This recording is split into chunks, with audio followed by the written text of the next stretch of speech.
Sailor Moon, A Scout is Born, Chapter 9, Midnight Zero. Serena snuggled deeper into her covers, hugging her huge, soft pillow. She felt like a little bunny in her pink pajamas, with footsies and all. So, she looked like a little girl. Who cares? She certainly felt cozy. Besides, she was busy listening to the love letters being read on Midnight Zero.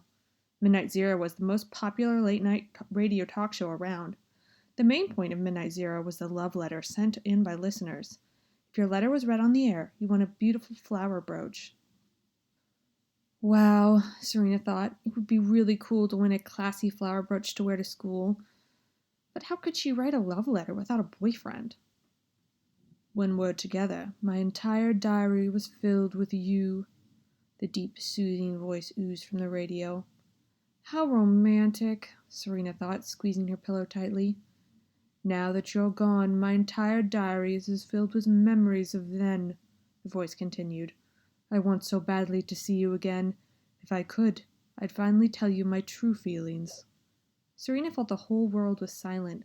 The only two sounds echoing through the globe were the baritone voice of the DJ and her heartbeat. Something inside her made her feel warm, but she wasn't sure why. It was almost like she knew exactly how deep an emotion the letter writer felt. But she hadn't experienced love yet, so how could she understand? That was tonight's first-place winning letter, the DJ announced. Congratulations to Patricia Haruna, our winner from Crossroads. Patricia Haruna? It couldn't be, could it? Was that the same Patricia Haruna that Serena and her friends knew as Miss Haruna at school? Their homeroom teacher? Serena decided she'd check out Miss Haruna's outfit the next morning, searching for a flower brooch. Thank you for tuning in to Midnight Zero here on FM 10. The DJ's voice filled Serena's room. Don't forget to send in your love letters. If we read yours on the air, we'll be sending you a special flower brooch, which will bring you all the love you need. I'm Jay Dite, and this is Midnight Zero. Serena jumped off her bed. If only she could figure out how to write a love letter, even though she didn't have a boyfriend. Maybe she could pretend, she thought. Serena! Luna yelled so loudly that Serena could see the back of Luna's throat. What? Lately, Luna was getting to be a pain. After all, it's not like she was Serena's mother. What right did Luna have to keep bossing her around? Look, young lady, Luna lectured. Isn't it time you went to bed? If you didn't stay up so late listening to cheesy radio talk shows, maybe you wouldn't be late to first period so often. What's the big deal? Serena was annoyed. You need to get your priorities straight, Luna said, arms crossed. Not every girl in junior high has chosen to become a Sailor Scout. Who knows when the next battle will take place? You need your rest. Luna had a point.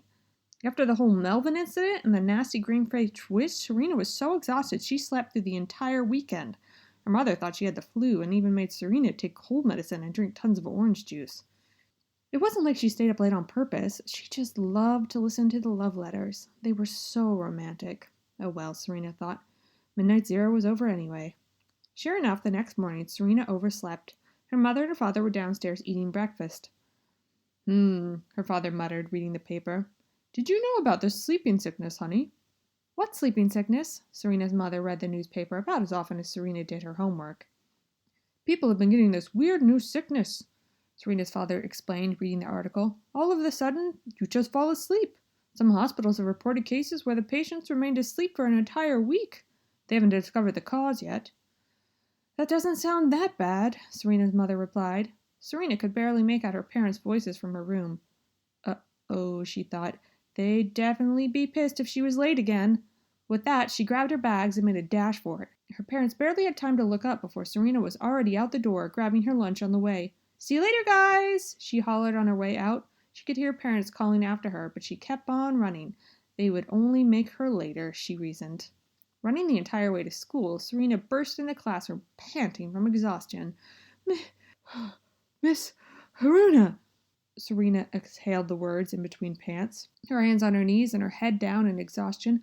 I'm so sorry. Serena looked up. The entire class burst into laughter. Miss Haruna's late today, Serena, Tim yelled out. You don't have to apologize to us. Everyone laughed. Whew, Serena thought, wiping her forehead. Today must be my lucky day. Just then the door opened and Miss Haruna entered the room. One step at a time, she stumbled to the podium like a zombie. "Good morning, class." Every word out of her mouth just sort of dragged on, out like somebody was pulling it from her throat. "Let's take attendance." Everyone in the classroom looked around at each other. Miss Haruna was literally falling asleep at the podium. "Today," Miss Haruna's voice dribbled out, "you can study on your own." With that, Miss Haruna's head dropped to the podium and her entire body slumped over onto the chair. "Somebody help her!" Molly cried out. The 3 boys in the first row rushed up to the podium and propped Miss Haruna up on the chair completely. "What's wrong with her?" Serena yelled out, running up to the front of the classroom. She noticed a strange purple flower on Miss Haruna's collar. It sort of looked like a cross between an orchid and a lily. Was that the flower brooch? Was that really Miss Haruna's love letter on Midnight Zero? Serena's heart raced when she thought about it. 2 boys ran to the principal's office to get help, and the rest of the students were talking excitedly among themselves. "What do you think this means?" asked Molly, looking at Tim. "How am I supposed to know?" he answered in his typical smart aleck fashion. Suddenly, a big grin formed on Serena's face. "I know what this means," she whispered mischievously. Molly and Melvin looked at her, wondering. "No class today!" Serena shouted, jumping up and down. Almost on cue, the entire class burst into cheers. Chapter 10, Future Boyfriend. Serena and her classmates looked down from the 3rd floor window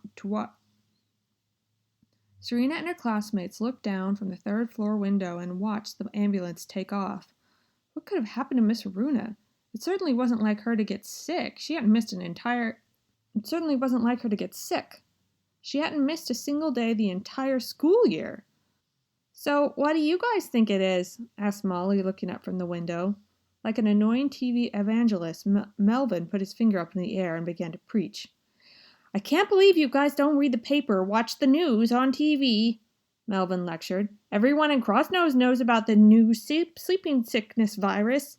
Actually, sleeping sickness was originally known to be a serious African disease carried by the tsetse fly." Molly, Serena, and their classmates rolled their eyes, knowing Melvin had begun one of his Trivial Pursuit marathons. Melvin went on and on. "While the original sleeping sickness features such symptoms as fever, loss of weight, as well as exhaustion, the new virus simply sends the victim into a deep sleep which may last more than a week. The outbreak begun last week, and the first victims haven't woken up yet." When everyone heard Melvin's last words, though, they all became quiet. "You mean—" Molly started, her voice trailing out. "What about Miss Haruna?" Serena said, starting to panic. "I had no idea it was that serious. Is she going to be okay?"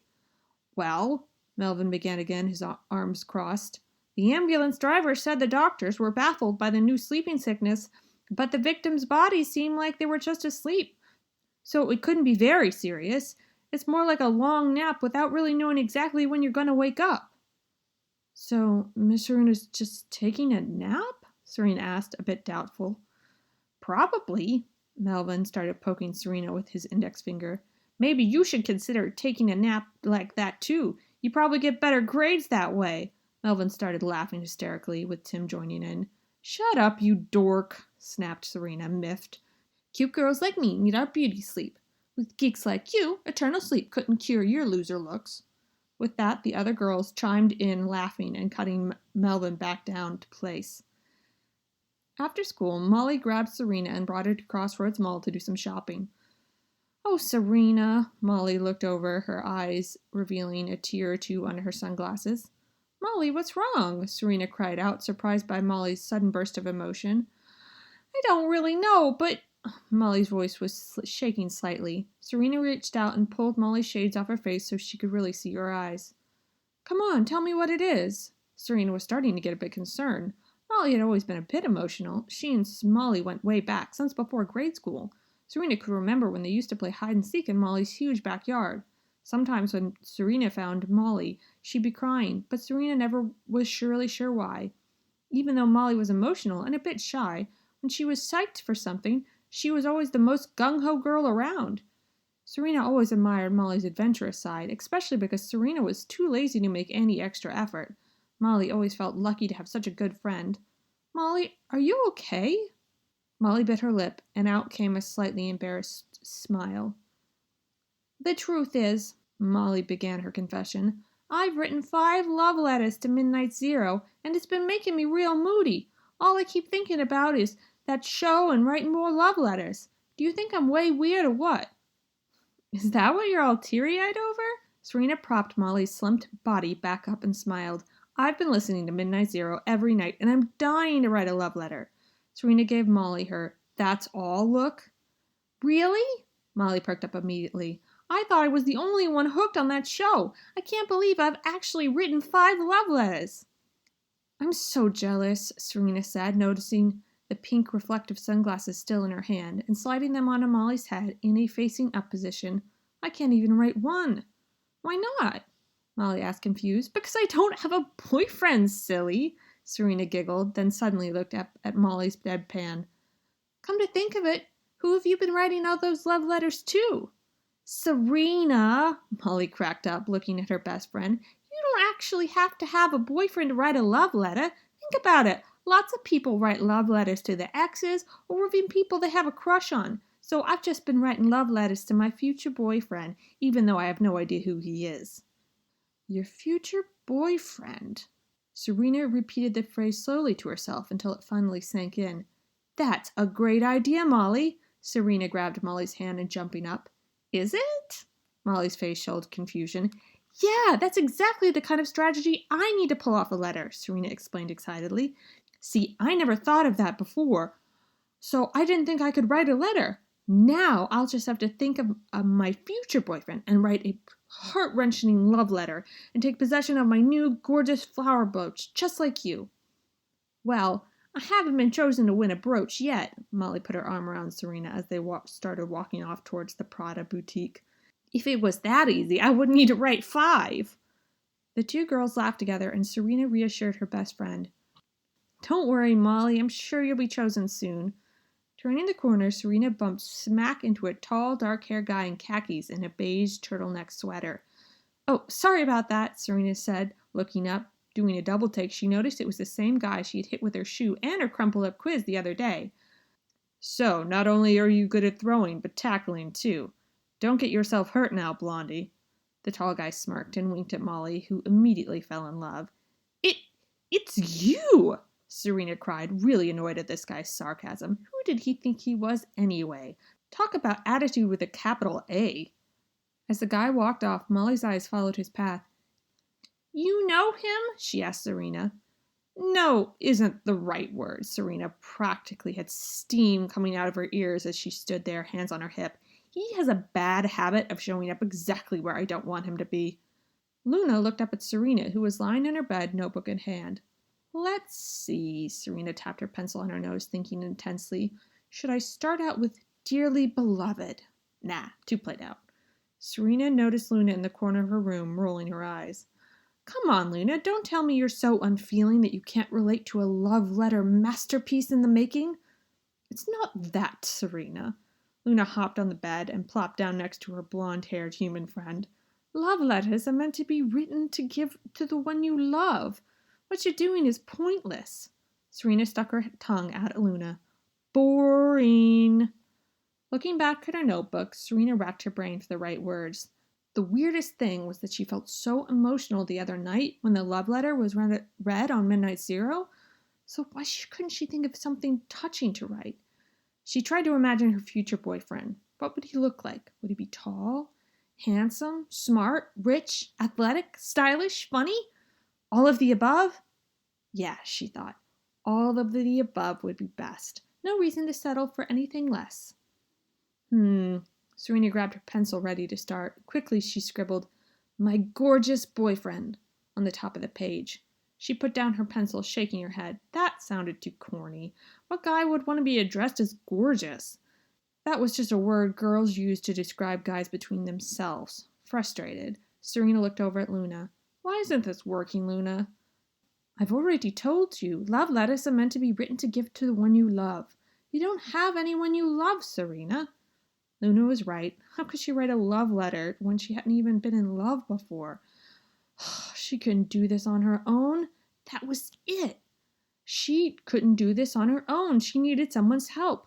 Luna was obviously not much help, so why shouldn't she just go to the source? Luna, we're going over to the FM 10 radio station, and I'm going to ask Jay Dite to help me write a good love letter. He's the perfect one to give me advice. Luna glared at Serena. We're going to FM 10 now? It's almost dinner time, Serena. You'll be late again, and your mother will throw a fit. Don't worry, Serena said, smiling. I've got it covered. Running out to the door, Serena yelled out to her mom in the kitchen, Mom, I'll be late for dinner. I'm going to the library to pick up some books. Serena could hear her mom's voice trailing behind her. Serena? Library? You? Serena giggled and hopped on her bicycle. FM 10 was about 15 blocks away. She used to pass it every day on her way to grade school. Riding up with Luna in her backpack, she hopped off and approached the security guard. Excuse me, sir? Serena tried to sound official. I'm doing a story for my school's paper, and I was assigned to do an interview with a Jedi from Midnight Zero. Where do I go? The guard stared at her blankly. Midnight what? You know, Midnight Zero, the radio show. Serena couldn't believe the guard didn't know about his own employer's most popular show. Young lady, we don't have a show called Midnight Zero or a DJ called whatever you said? Jay Dite? Of course you do. Serena was getting annoyed. It's FM 10's most popular show. You've got to know. Midnight Zero. It's on every night at midnight. The guard politely walked Serena back towards her bike. I promise, the guard smiled gently at her. The marketing department makes all employees memorize the shows. At midnight, the show that's on is called Night Beat. I've never heard it, but I've seen the listings 1,000 times. Sorry. The guard looked at her in pity, but was not about to let her inside the station. Serena, red from embarrassment, quickly hopped on her bike and took off. What was she going to do? Sailor Moon. Chapter 11, Sexy DJ.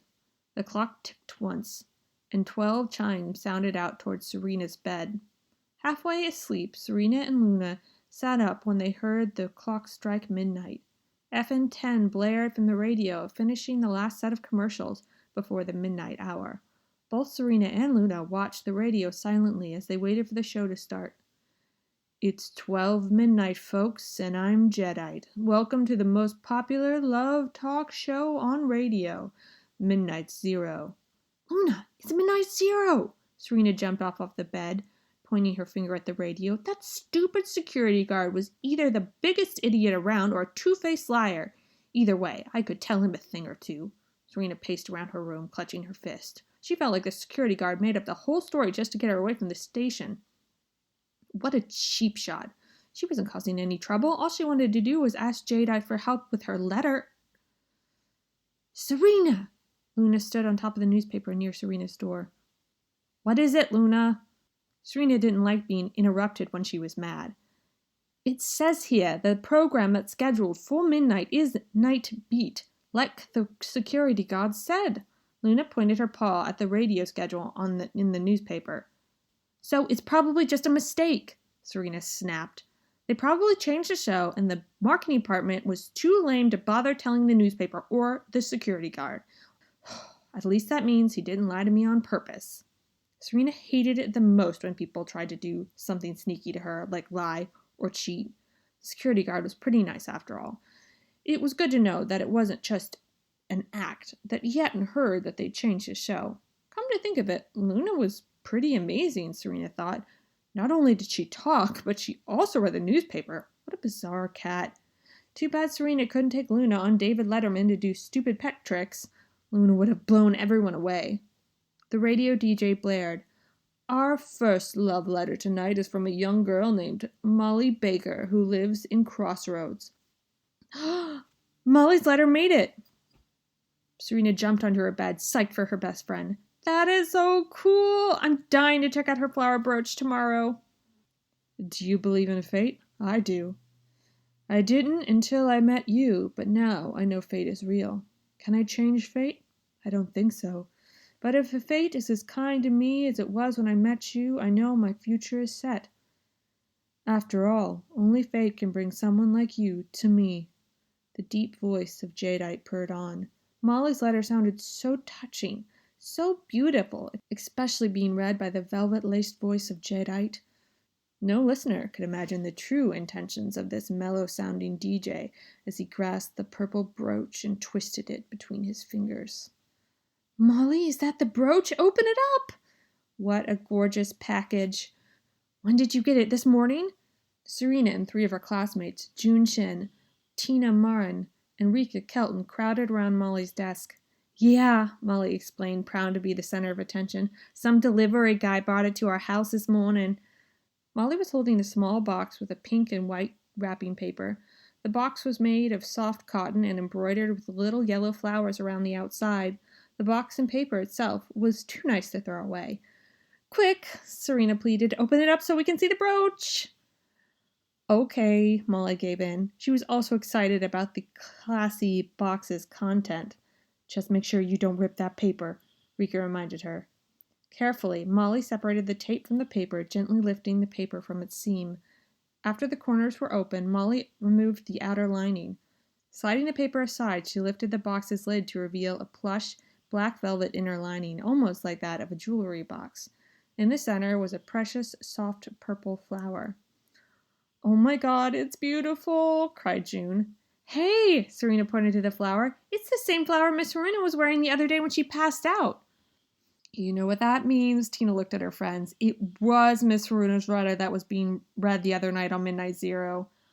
Oh yeah, Serena chimed in. They said Patricia Haruna from Crossroads. It really was her. As the girls chatted on about Miss Haruna's letter, Molly pinned the flower brooch to her collar. Suddenly, her eyes struggled to stay open and finally closed. The girls jumped when they saw Molly's head completely slump over. Molly? Rika yelled. Molly, what's wrong? Serena grabbed her friend's shoulders. She's asleep. Tina lifted her head to reveal her eyes closed. Molly, wake up! Serena held Molly in her arms while her friends gently shook her. I can't believe this. June was on the verge of panic. Suddenly, Serena, who was holding Molly and inhaling the scent of the flower brooch, slumped over onto the ground. Serena! Tina screamed, and the three girls rushed over to Serena, who had passed out. With both Molly and Serena unconscious, the entire class broke into a panic, and the entire ambulance-laden scene from Miss Haruna's incident repeated itself. Serena felt like she was floating. Looking down, she could make out houses and streets far below. Around her there were clouds and drafts of warm air. Leaning forward, she started to move and realized she was actually floating in the sky. Off in the distance, she could make out a dark figure with a top hat and a cane. Could it be him? She leaned forward and felt herself moving towards that figure. Gradually, his shape got bigger as she approached. Coming up from behind, she could see that it was him. Tuxedo Mask! Tuxedo Mask, can you hear me? He turned around, pointy white goggles on his face, with the red and black cape flapping in the wind. Serena's heart was beating fast. Does this mean that you're my future boyfriend? Serena couldn't believe herself. How could she let a question like that slip out? It wasn't like her at all to say something, well, so desperate. She would never set herself up for rejection like that. It does seem that way, doesn't it? Tuxedo Mask's nicely cut jawbone revealed an attractive smile. Serena realized that he was as attracted to her as she was to him. If that's the case, then take off your mask for me. Serena's confidence was restored. For you, no problem. Tuxedo Mask lifted his arm up and grabbed the corner of his goggles. He began to lift them from his face. Serena! The shrill scream cut through the entire scene, and Serena jumped up. Where was she? She was on a bed, but it wasn't her own. In front of her was Luna, who had been knocked off the bed by Serenity's sudden motion. Thank God you woke up, Luna sighed, relieved. Luna explained to Serena everything that had happened. Luna had noticed the ambulance leaving the school and followed it to the hospital. Inside the hospital, Luna heard the doctors discussing the reports they'd heard from Serena's classmates. Molly had passed out first, with Serena passing out shortly afterwards. Leading Serena over to Molly's bed, Luna revealed her theory. Miss Haruna, Molly, and you must have all passed out because of that weird purple flower, Luna explained. Think about that program, Midnight Zero. Something's not right. Serena agreed. It was too much of a coincidence that Miss Haruna passed out the morning that she was wearing that flower, and now both Serena and Molly passed out immediately after Molly put the flower brooch on. Something was up with Midnight Zero. Come on, Luna. Serena was determined to save her best friend. It's time for me to make a special guest appearance on a certain radio talk show. Luna and Serena arrived at the FM10 a few minutes before midnight. Serena felt a little guilty about sneaking out of the house, but it's not like she was going out to a party. It was her duty to destroy the enemy. Outside of FM10, the security guard sat in his booth, making sure no one without credentials got inside. Serena peeked around the corner of the building and eyed the security guard's booth, as well as the tall fence looming beyond. Luna, how are we going to get over that mammoth fence? Serena paced back and forth. Serena, don't worry about it. Luna ran behind the building and jumped high in the air. Almost like she was a marionette, Luna did a double backflip and landed on her feet. A thick, round pen with pink enamel and orange jewel on the end with a gold leaf decor fell on the ground with a clank. What's that? Serena looked up at Luna, but she wasn't sure whether or not to pick it up. Go ahead, it's yours, Luna said. You can use that pen to transform into any disguise you want. Are you serious? Serena rushed over to the pen and picked it up. Sometimes I love being a superhero. She smiled and inspected the pen, excited. There's not much to it. Just yell out moon power and whatever disguise you want to change into. Luna lifted her paw off the ground and pointed at the pen as she explained. Sounds easy enough, Serena agreed. Looking over at Luna and giving her a wink, Serena held up the pen in the air and shouted out the command with confidence. Moon power! Transform me into a sexy DJ! As soon as Serena yelled out her command, the pin's orange jewel began to glow and rays of light shimmered off of it. When Serena finished shouting out her command, the air around her filled with pink and orange smoke. Suddenly, the air cleared away, and Serena had transformed into a beautiful radio announcer, with shoulder-length golden blonde hair and wearing a mauve DKNY jacket and a mini-skirt suit ensemble. Her trendy white leather pumps had thick, tall heels. Not bad, Serena mused. Forget Mont Blanc. What's Mont Blanc? Luna gave Serena a puzzled look. Geez, Luna, you certainly act more human than a cat, but you need to learn a bit more about style. Mont Blanc is the most luxurious brand of pens in the world, at least until you come up with this magic Luna pen. You should sell this thing at Bloomingdale's. Come on, Serena. Luna started to run towards the security booth. It's almost midnight. Disguised as a sexy DJ, Serena had no problem convincing the security guard that she was a celebrity radio star about to go on air. Serena and Luna hurried inside the studio and peeked around the corner. The tall, blonde jadeite was talking to the show's producer, a pretty red-headed woman with large brown eyes wearing an emerald green jumpsuit. Serena and Luna snuck up close to eavesdrop on the conversation. Are you pleased with the energy we've gathered? The red-headed woman spoke first. Serena and Luna exchanged glances. I have no idea how much power could be found in the hearts of young girls in love. Jadeite held a huge, round, shimmering sphere in his hands. It pulsated and glowed with the energy trapped inside. This strategy has worked perfectly. The flower brooches we've sent out have sapped all the girls' love energy and left them unconscious.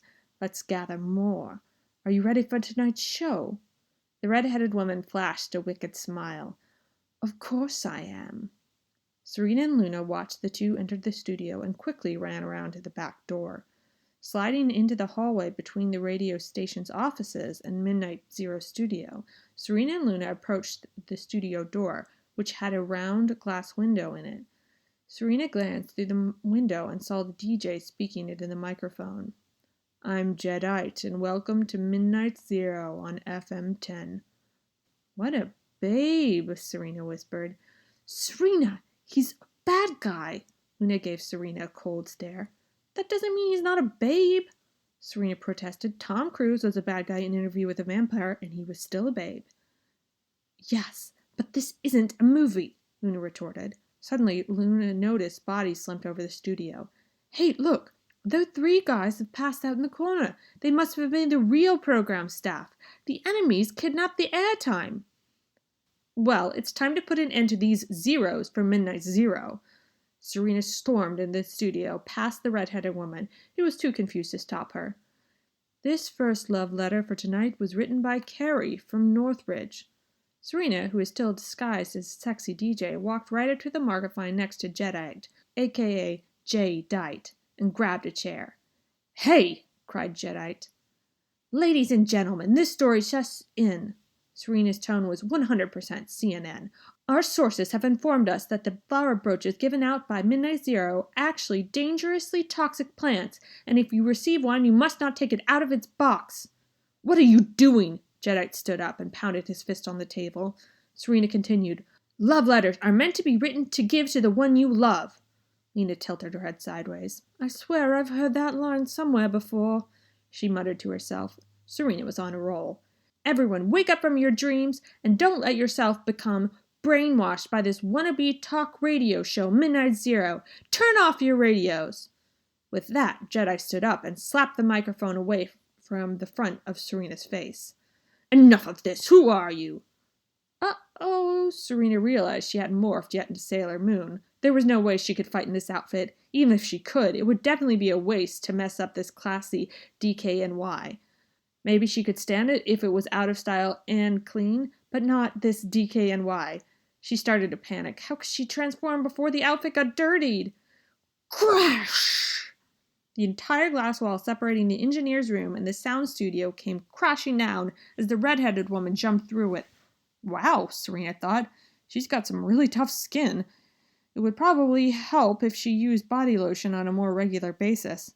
Suddenly, the red-haired woman's entire body started to shake. With each vibration, her body silhouette faded into a different color, ranging from purple to pink to puke green. Finally, the shaking stopped, and the woman had transformed into a nasty-looking witch wearing a puke green robe. Her muscles bulged, and her veins popped out from under the skin. Her flaming red hair pointed towards the sky in a spiked tornado. "You've caused enough trouble, you little brat," the witch ranted. "It's time you learned your first lesson on radio. Don't interrupt while someone's on the air." The witch, her eyes glowing yellow that resembled raw corn, opened her mouth wide to reveal pointy fangs. After taking a deep inhale, the witch exhaled with all her might, throwing pinkish-red goo across the room, aimed straight at Serena. The pure force of the flying goo knocked Serena so hard that she flew across the room and through the studio's door, smashing into the wall inside the engineer's room. Luna scurried into the engineer's room, following Serena. Would Serena still be conscious, or a helpless wreck? Chapter 12. Saved by the Mask. Serena's body crumpled onto the floor, revealing a Serena-shaped hole in the wall. Debris and dust from the wall fell from the hole into Serena's motionless form. Luna ran up to Serena in panic. "Serena, can you hear me?" Luna's paws gently nudged Serena's shoulders. The witch approached the engineer's room. Pain. All Serena felt was the burning slice of pain through her body. The shock had hit her hard, but she was still conscious. "Luna?" Her voice trailed off, and she blinked 3 times through the dusty air. "Serena, if you can even move, get ready for that witch again." Luna licked Serena's face, trying to snap her into action before the witch could strike again. Serena could make out the muscle-clad witch's profile just beyond the studio door. She knew her only chance was to morph into Sailor Moon and use her powers. With all the energy she had left in her, Serena pushed herself into a sitting position. She closed her eyes and barely held up her arm, yelling at the top of her lungs, "Moon Prism Power! Make up!" Serena felt her entire body warm with the fresh blood circulating throughout. All of her strength came back at once. As her Sailor Scout uniform finished transforming, she felt her skin flicker with light. For some reason, she actually felt stronger than she had when she'd morphed before. Even though she'd hit the wall with such a strong force, it was like her transformation into Sailor Moon had completely healed her. She was ready to fight. "You've gone way too far. If you think you can just use the romantic dreams of young girls for your wicked plans, you better think again." Serena pointed her white-gloved finger right at the steroid-enhanced witch. "No way, hosehead!" Luna looked up at Serena, shaking her head. "Sailor Moon. The phrase goes, no way, Jose." "Oh, yeah." Serena whispered, blushing a little. So what? She was supposed to be a superhero, not an English major. She always had trouble remembering all those cute phrases her dad said. Besides, that phrase seemed a little politically incorrect anyway. It's not like the witch would know the difference. Speaking of the witch, Serena realized she needed to get back to yelling at her. I am Sailor Moon, a champion of love and justice, and on behalf of the moon, you're punished! Jadeite stepped into the doorway and strolled into the room, looking at Sailor Moon. So you're the one who's been ruining my flawless plans? Serena's face turned red with anger, thinking about the damage this guy had already done. And he had threatened Molly's life twice now. The anger flowed through Serena's veins. So you're the jerk in charge of all this evil stuff, Serena snapped at him with her hands on her hips. He looked at her calmly with a satisfied smile. My name is Jadeite. I already know that. You said it on the radio, Jadeite? What did this guy think? She was an idiot? Yes, but my real name is spelled differently, he insisted.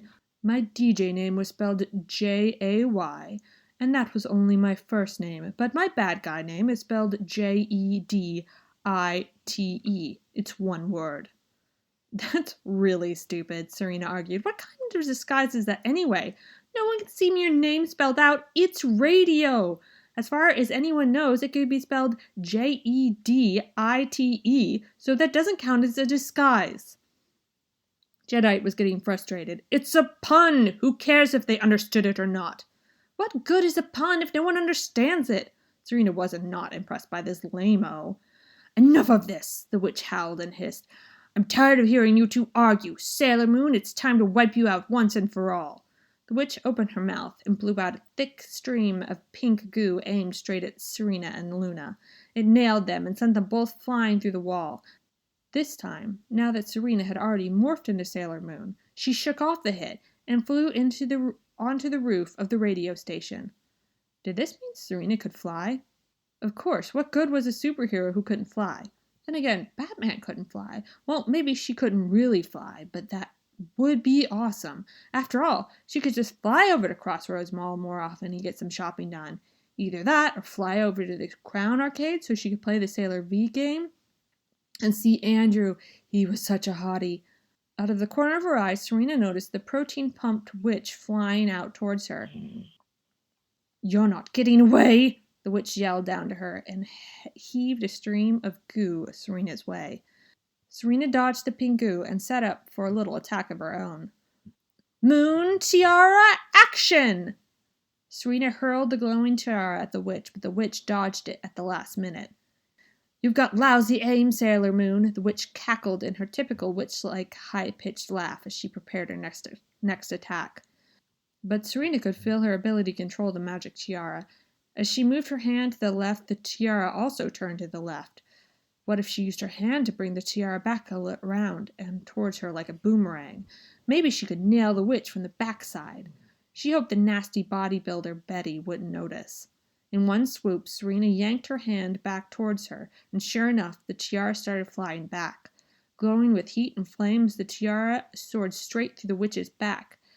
At the last minute, the witch noticed its heat and turned around to see what it was. As soon as she turned around, the tiara smacked the witch flat in the stomach and melted her into nothing. By now, Jadeite had made it to the roof, and he watched as Sailor Moon destroyed the witch. Serena noticed him and was ready for him next. Jadeite, it's over for you too. Jadeite smirked. Are you saying you want to go 1-to-1 with me? Serena was ready to go. She grabbed her tiara back from its battle with the witch and hurled it towards Jadeite with a yell. Moon Tiara, action! Jadeite's eyes focused hard on the tiara. His hands curled into a ball and sparks flew from his fingers. From his hand, an invisible force of energy launched towards the approaching tiara. It's not as easy as you think, Sailor Moon, he quipped. Serena was shocked to see her tiara frozen in mid-flight. Jadeite chuckled, which made Serena even more determined. Take this! Sailor Moon raised her arm behind her to thrust the tiara towards Jadeite with more power, but Jadeite raised his hand. Out of his raised hand came a huge field of energy that coiled itself over and over towards Serena. With a solid blast, the energy hit Serena and knocked her into the ground. Ow! Serena was losing the battle. Jadeite stepped towards Serena, stepping closer and closer. He was prepared to destroy Sailor Moon once and for all. 5 steps into his walk, a red rose hit his foot and stopped him in his tracks. Jadeite looked down at the rose. "Humph," he muttered. With that, a black shadow appeared in the sky and sucked Jadeite through it until he completely disappeared. That rose! Serena felt her heart beating fast. It was Tuxedo Mask! The next morning at school, both Molly and Miss Serena were in class, energetic as ever. Everyone's chattered and energy level seemed back to normal, almost like nothing had happened. Serena, who'd slept like a baby the night before, was finally writing her love letter. "Let's see. My dear darling Tuxedo Mask," Serena read out loud, writing at the same time. "My feelings for you." A hand came down and swiped the paper off Serena's desk. It was Molly. "Let me see that thing," she teased. "You know, Serena, Midnight Zero ended. Why are you writing this?" "Give that back, Molly!" Serena swatted the air, frantically trying to get the letter back she'd started to write. "No way, Serena," Molly said, laughing. "This letter now belongs to all us ex-Midnight Zero listeners." "Molly, I'm going to give that letter to someone. Stop!" Serena started chasing Molly around the desk while Miss Serena looked over at the 2 girls chasing each other. "Okay, girls, what's going on?" Miss Serena stood between them to mediate the situation. "This is Serena's love letter," Molly explained. "I'm trying to decide if it's good enough to send into FM 10. Miss Serena heard the term love letter and her ears perked up. "A love letter?" she asked. "Let me see it too." With that, Miss Serena started to chase Molly too, who wouldn't let Serena or Miss Serena have the letter. Molly laughed and looked at her best friend. "Serena, it's just a silly love letter. It's nothing to fight over." Serena smiled to herself. "That's what you think, Molly."